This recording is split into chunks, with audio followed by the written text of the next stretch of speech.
विष्णु के 10 अवतार।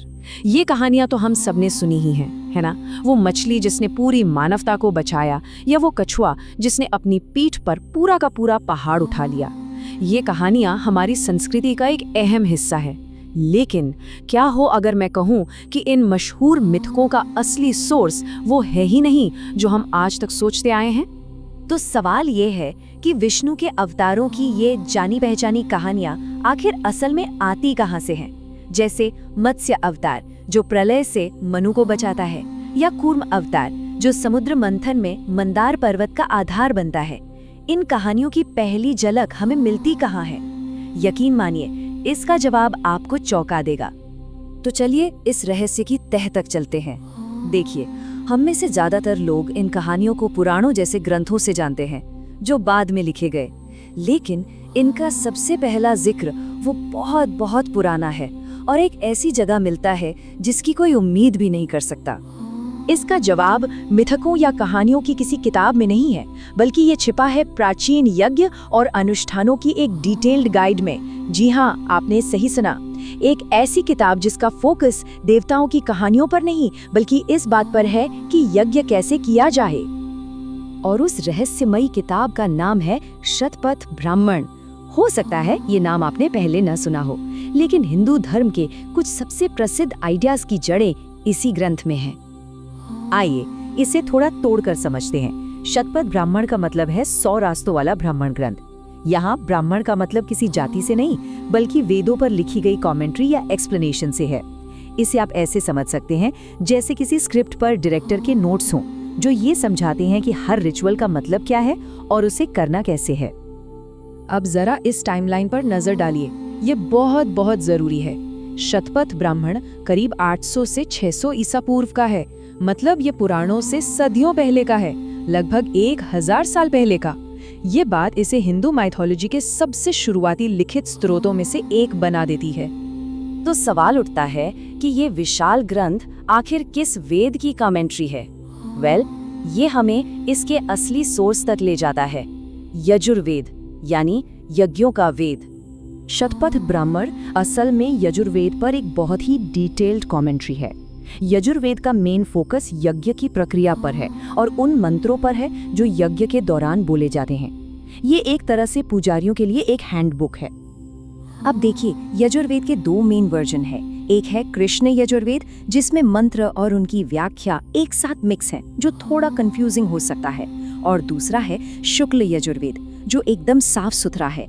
इसमें मंत्र अलग है और उनकी व्याख्या अलग दी गई है, जिससे इसे समझना काफी आसान हो जाता है। और हमारा ग्रंथ शतपथ ब्राह्मण इसी क्लियर और वेल अरेंज्ड शुक्ल यजुर्वेद का सबसे प्रमुख भाष्य है। इसे अक्सर महान ऋषि याज्ञवल्क्य से भी जोड़ा जाता है। तो एक रिचुअल टेक्स्ट का कहानियों से क्या लेना देना? कनेक्शन ये है कि इस ग्रंथ में विष्णु सिर्फ एक देवता नहीं है, बल्कि उन्हें खुद यज्ञ माना गया है, सैक्रिफाइस का प्रतीक। यज्ञ की हर क्रिया, हर मंत्र विष्णु का ही एक रूप है। और बस यहीं से सीधे यज्ञ की वेदी से कहानियों का जन्म होता है। कूर्म यानी कछुआ अवतार का उदाहरण लीजिए। बाद की कहानियों में वो अपनी पीठ पर पहाड़ उठाते हैं, लेकिन यहाँ शतपथ ब्राह्मण में कछुआ खुद ब्रह्मांड है। ग्रंथ कहता है उसका निचला कवच ये धरती है और इसका ऊपरी कवच वो आसमान, और दोनों के बीच में जो है वो हवा है। तो समझने वाली बात ये है कि यज्ञवेदी बनाने में जो असली कछुआ इस्तेमाल होता था, वो पूरे ब्रह्मांड का सिंबल बन जाता है। निचला हिस्सा धरती, ऊपरी हिस्सा आसमान।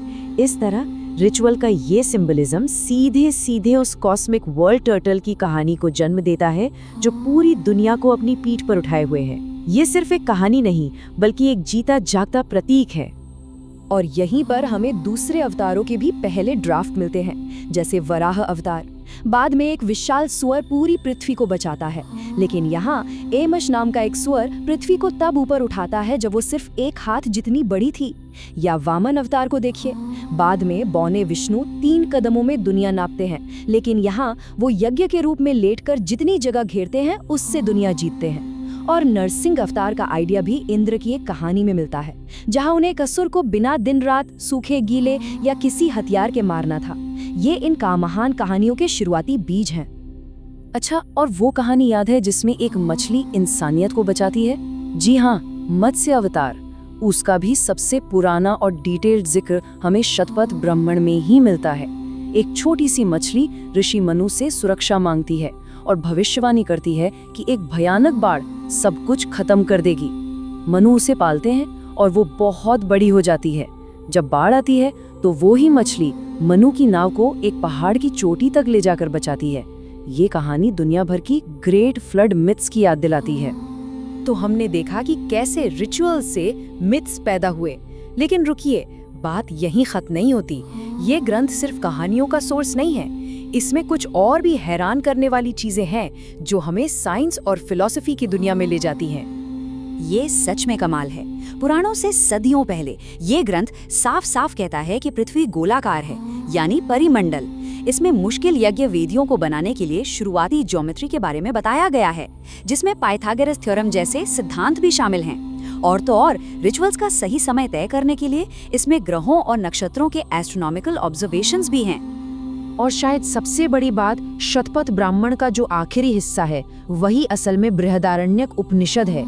ये हिंदू फिलॉसफी का एक फाउंडेशनल टेक्स्ट है।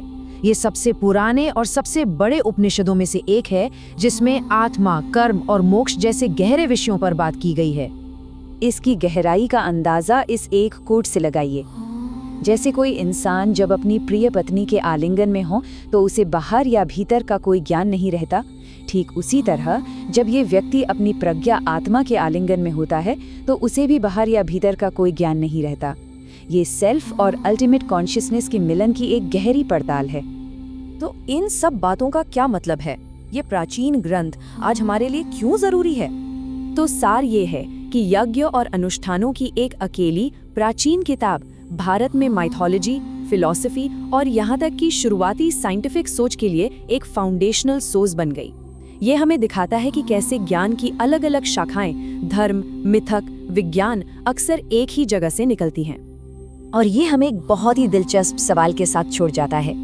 आज हम जो कहानियां सुनते और सुनाते हैं, उनमें से और कितनी कहानियों की जड़ें ऐसे ही प्राचीन रिचुअल्स और सिंबल्स में छिपी हो सकती हैं, जो बस खोजे जाने का इंतजार कर रही हैं।